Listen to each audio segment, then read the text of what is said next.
আসসালামু আলাইকুম গাইস, আপনারা কেমন আছেন? আশা করি অনেক ভালো।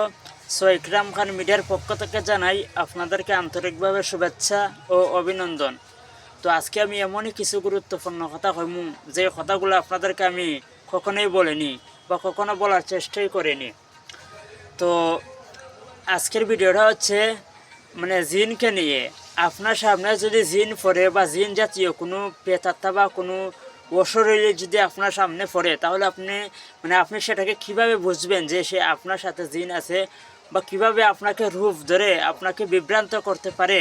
আজকে কিন্তু আমি সব কিছু এই ভিডিওর মাধ্যমে বিস্তারিত হইমু।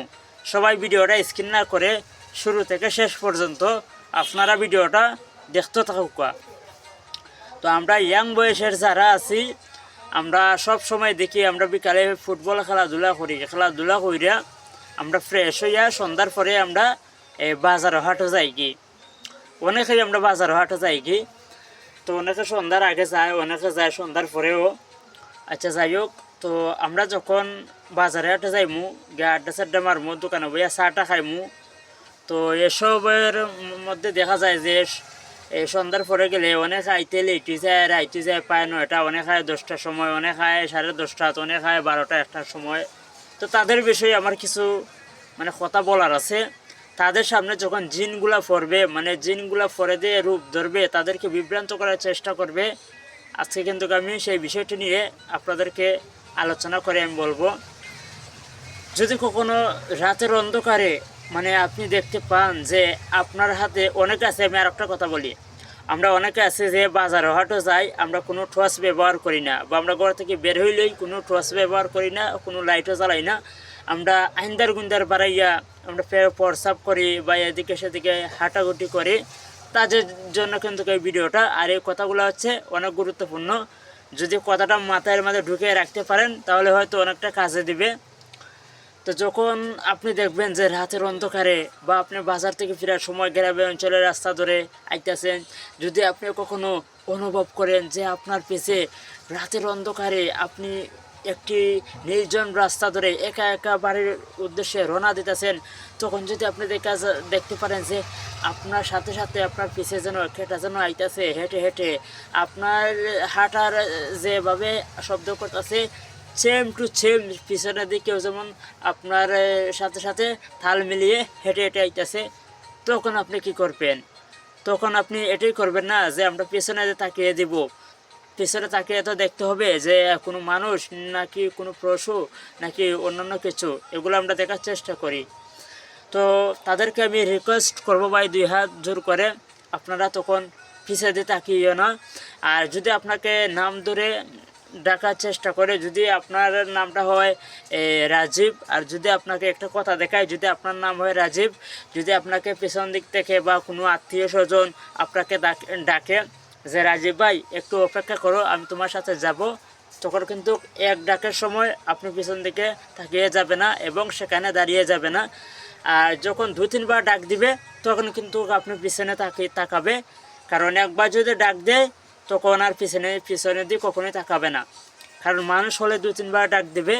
আর যদি কোনো অশরীরী বা কোনো জিন, খারাপ জিন, কোনো প্রেতাত্মা থেকে থাকে, তাহলে কিন্তু আপনাকে একবারই শুধু সে পিছন দিক থেকে সে ডাকবে। একটা কথা আমি বললাম। তো আর একটা কথা হচ্ছে, যদি আপনি কখনো দেখতে পান যে রাতের অন্ধকারে আপনার কাছে কোনো টর্চ নেই, আপনি যদি আপনার সামনে যদি দেখতে পান যে কালো রঙের একটি বিড়াল, প্রচুর কালা, চোখ 2টা জ্বলন্ত, আপনার দিকে চিৎকার চেঁচামেচি করে আপনার দিকে ক্রমশ এগিয়ে আইতেছে, তখন আপনি কি করবেন? তখন একটি কাজ করলে গাইস অনেকটা ভালো হবে। আর সেই কাজটা হচ্ছে, যদি বিড়ালটা বাম সাইড থেকে এসে থাকে, বাম সাইড থেকে চিৎকার চেঁচামেচি করে আপনার দিকে ক্রমশ এগিয়ে আসতে থাকে, তখন আপনি কি করবেন? তখন আপনি ডাইন সাইডে চেপে যাবেন। তখন সেই বিড়ালটা চিৎকার চেঁচামেচি করে দেখবেন বাম সাইডে দিয়ে চলে যাবে। সে সময় কিন্তু আপনি বুঝতে হবে যে এটা কোনো বিড়াল ছিল না, এটা একটা জিন ছিল। আপনার মনের মধ্যে কিন্তু সেটাকে অনুভব করতে হবে। যখন সেটা আপনার পাশ দিয়ে চলে যাবে বাম সাইড দিক থেকে, তখন দেখতে পারবেন যে একটা গরমের মতো একটি বাতাস আপনার গায়ে স্পর্শ করে চলে গেছে। তখন আপনি বুঝতে হবে যে এটা একটা জিন ছিল, এটা কোনো বিড়াল না, হয়তো আপনার সামনে হঠাৎ করে পড়ে গেছে, তাই জন্য কিন্তু এই কালো রঙের একটি বিড়াল হয়ে গেছে। তো তখনকার মতো সেই ফাড়াটা কিন্তু চলে যাবে। আর যদি যে সাইড থেকে আইতেছে বিড়ালটি চিৎকার চেঁচামেচি করে, আপনি যদি ওই সাইডেতে হাঁটা শুরু করেন, আর যদি হাঁটতে হাঁটতে যদি কোনো একটা লাঠি অনেক বড় একটা ঢিল ওকে মানে বিড়ালটাকে তাড়িয়ে দেওয়ার চেষ্টা করেন, সে সময় কিন্তু সেই বিড়ালটি মানে কোনো ঝোপঝাড়ে চলে যাবে।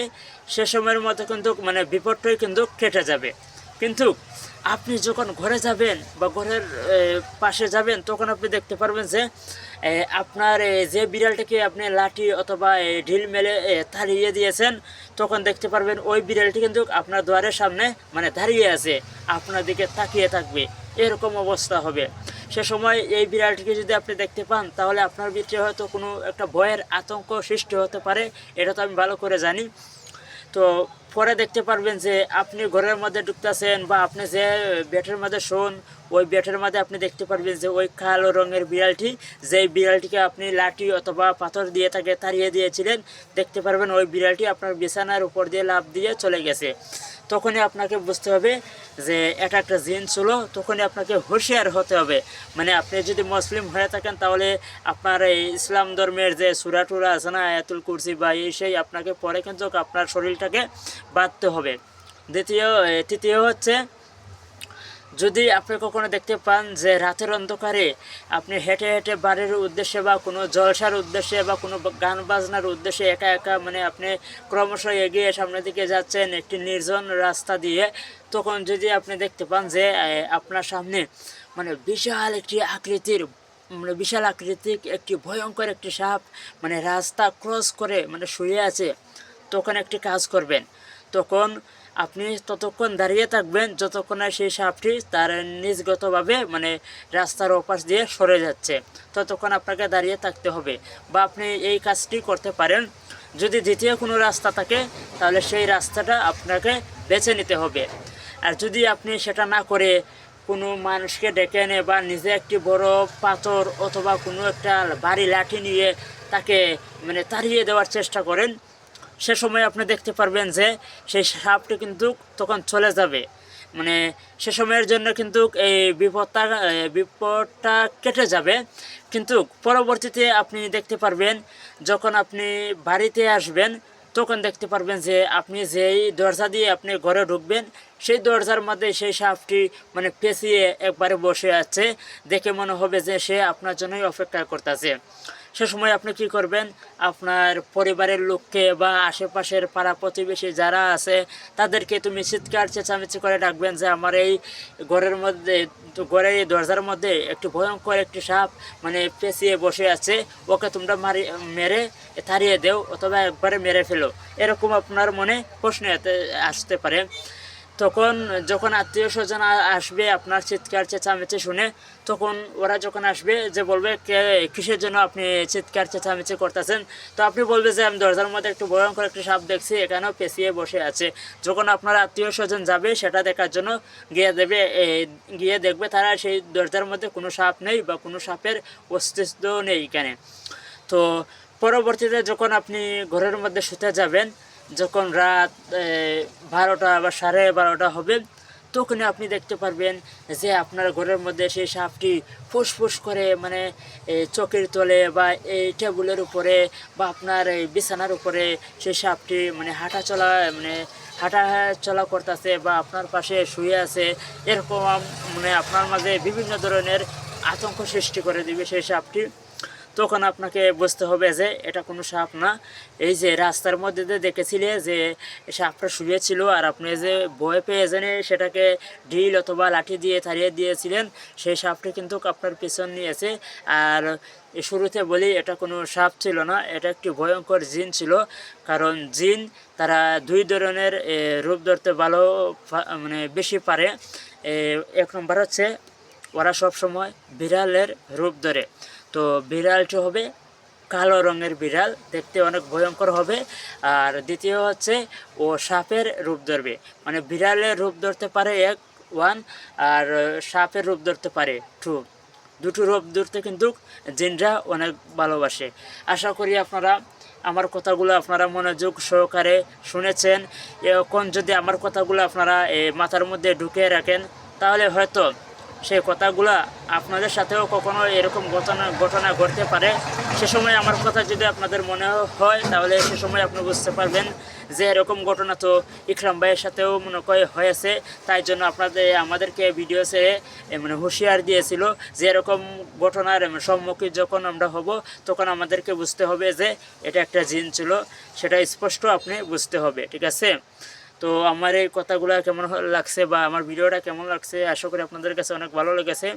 তো এই ভিডিওটা প্রচুর পরিমাণে আপনারা বিদ্যুতের গতিতে শেয়ার করবেন। আর যারা জিন ভূতে বিশ্বাস করে না, তাদেরকেও ভিডিওটা আপনারা দেখাবেন। আর আসলে আমরা মমিন হয়ে একজন মমিনকে মানে হুঁশিয়ার করা, এটা হচ্ছে আমাদের একটা কর্তব্য। ঠিক আছে? আশা করি আপনারা বুঝতে পেরেছেন।